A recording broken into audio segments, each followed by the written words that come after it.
대규모 점포 관리자. 이 근거는 집합건물법이 아니라 유통산업발전법이죠. 유통산업발전법에 보면은 제2조 정의에 이렇게 돼 있어요. 대규모 점포가 뭐냐? 이 대규모 점포 관리자를 하니까 이 대규모 점포를 관리하는 주체잖아요. 그러니까 대규모 점포가 뭐냐는 거예요. 이런 대규모 점포는 다음 항목의 요건을 모두 갖춘 매장을 보유한 점포의 집단이다. 자, 이 매장이 중요하고요.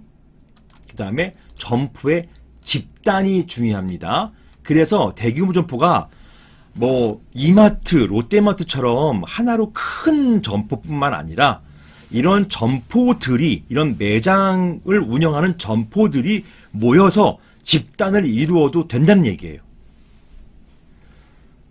그 요건이 뭐냐? 첫 번째, 하나 또는 둘 이상 연접이 같이 붙어 있어야 돼요. 붙어 있는 건물 안에 하나 또는 여러 개 나누어 설치되는 매장일 것. 하나 또는 둘 연접해 있는 건물 안에서 하나, 보통 이제 이마트나 롯데마트에 있는 대형 점포를 말하는 것이죠.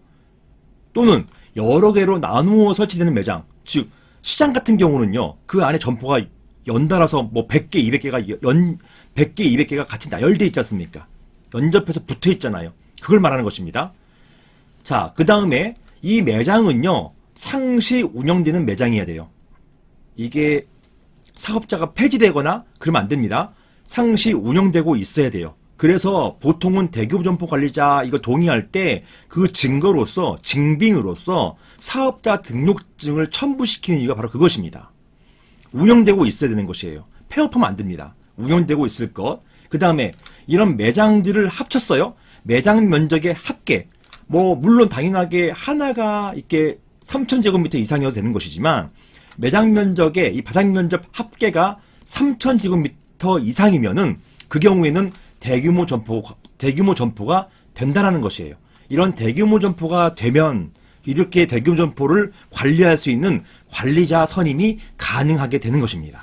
이 대규모 점포 관리자, 이 대규모 점포도 사실은 집합건물이거든요.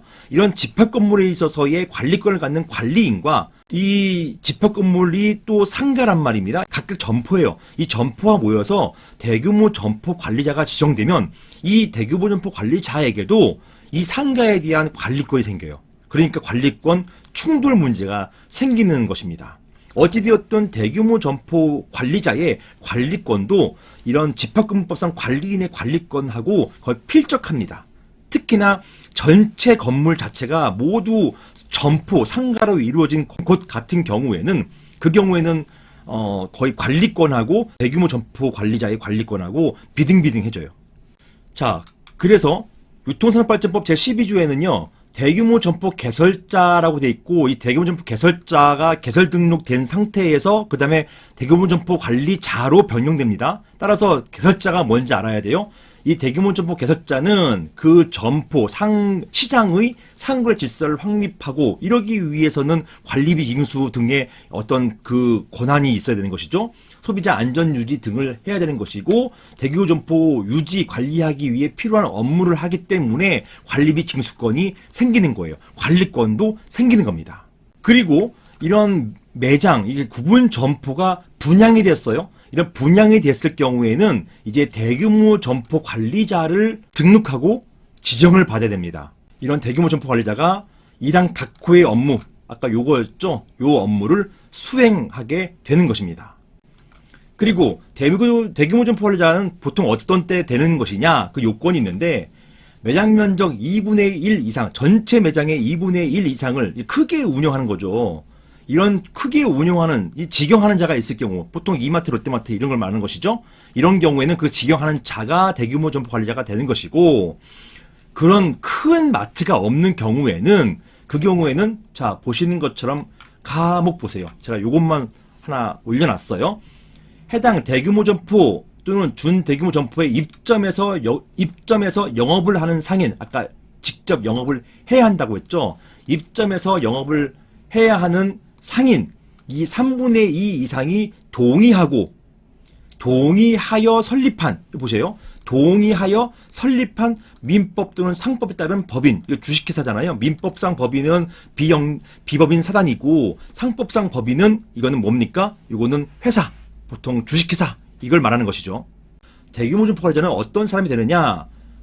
하나를 예를 들면 입점하여 영업하는 상인 3분의 2 이상이 동의하여 설립한, 요것 때문에 지금 해석의 문제가 나온 거예요.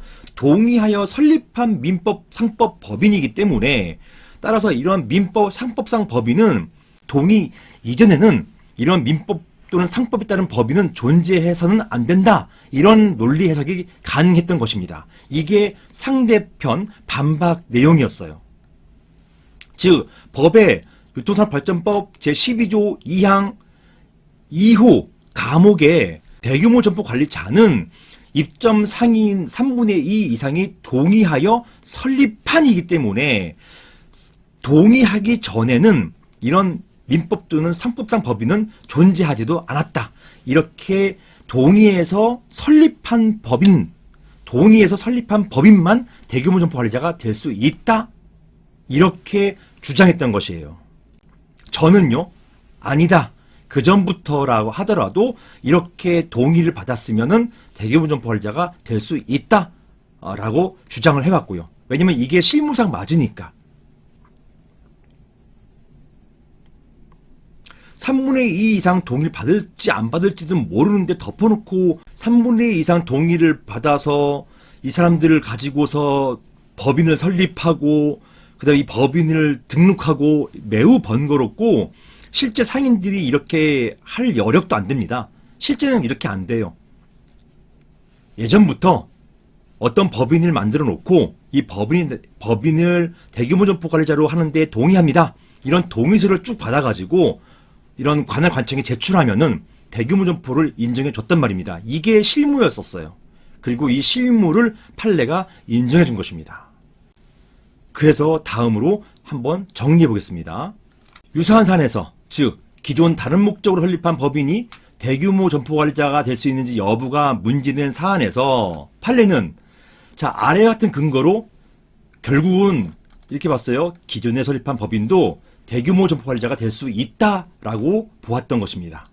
그리고 반드시 입점 상인들의 동의에 근거해서 반드시 법처럼 입점 상인들이 동의해서 만든 법인만 대규모 점포 관리자가 될 수 있는 것은 아니다. 이렇게 봤던 것이에요. 이게 서울고등법원에서까지도 판결이 나왔고 이게 대법원 확정까지 됐습니다. 끝난 거예요. 그래서 그 이유가 뭐냐? 근거가 뭐냐? 왜 대규모 점포 관리자 이전부터 있던 법인을 동의하는 방식으로도 대규모 점포 관리자 선정이 가능한 것이냐?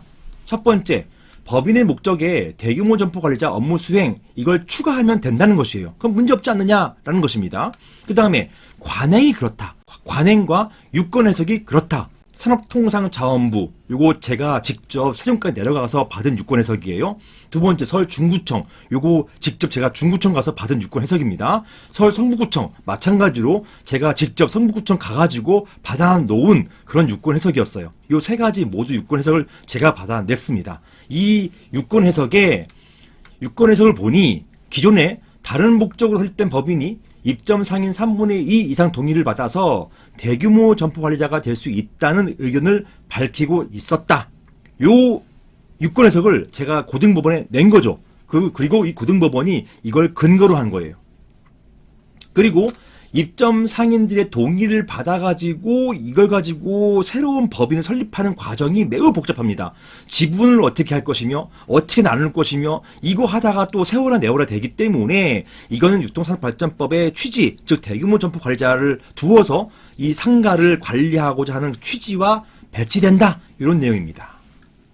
자, 이런 판례에 의할 때 기존에 설립된 법인이라 할지라도 입점 상인 3분의 2 이상의 동의, 즉 대규모 점포 관리자 지정에 대한 동의를 받는다면 대규모 점포 관리자로 될 수 있는 것이고, 반드시 신규로 입점 상인 3분의 2 동의를 받아가지고 법인 설립해야 되는 것, 이것은 아니라고 할 것입니다.